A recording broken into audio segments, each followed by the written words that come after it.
Mara nyingi unapouliza mtu aelezee sauti inaweza kupenya usiku mtulivu wa Zanzibar, wengi watakutajia upepo wa bahari au midundo ya tarabu kutoka kwenye magofu ya kihistoria. Lakini kuna sauti nyembamba yenye nguvu ya ajabu. Haikuwa kutoka kwenye chombo cha music, haikuwa kelele ya soko, ilikuwa ni sauti ya binti mdogo ambaye baadaye amegeuza Tanzania kuwa darasa la muziki. Watu hawakujua hapo mwanzo sauti hiyo ingegeuka kuwa injini ya mapinduzi ya muziki wa kizazi kipya. Haikuchanganya tu hisia, bali ilileta ladha mpya, muonekano mpya na ufafanuzi mpya wa mwanamuziki wa kike anayejisimamia. Na hapo ndipo safari ya Zuhura Othman almaarufu kama Zuchu ilipoanza kuchukua sura iliyotabirika. Zuchu hakutokea tu kwa bahati, bali alizaliwa ndani ya nyumba ambayo muziki haukuwa tu burudani, ulikuwa mithili ya hewa. Mama yake Khadija Kopa ni mmoja wa nguzo kubwa ya taarabu. Baba yake alikuwa mwandishi na mzalishaji wa muziki. Kwao sauti ilikuwa urithi, midundo ilikuwa kama lugha ya nyumbani. Hivyo kabla hajajua kuandika herufi A, tayari alishaelewa hisia ndani ya wimbo. Lakini hakutegemea jina la mama, bali alijenga mwanga wake mwenyewe. Safari ya kuelekea mjini haikuwa tu kutafuta ajira, bali ilikuwa ni kutafuta jukwaa la hatima yake. Aliposainiwa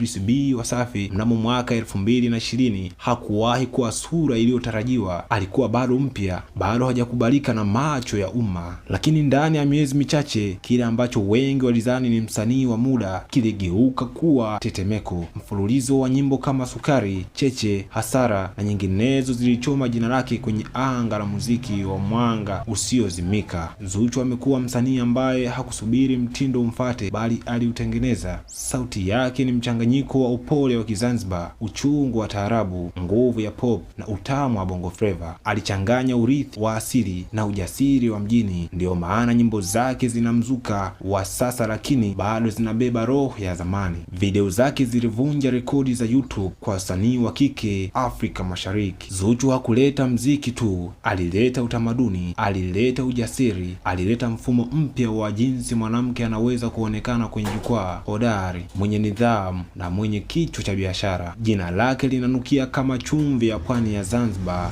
na kung'aa kama vioo vya jiji la Dar es Salaam. Anachotufundisha ni kwamba mbweha wa mziki si lazima awe mkongwe. Anaweza kuwa binti anayejenga ufalme wake taratibu. Na sauti unayoisikia hapa si nyingine, ni ya Mturuki Mastori.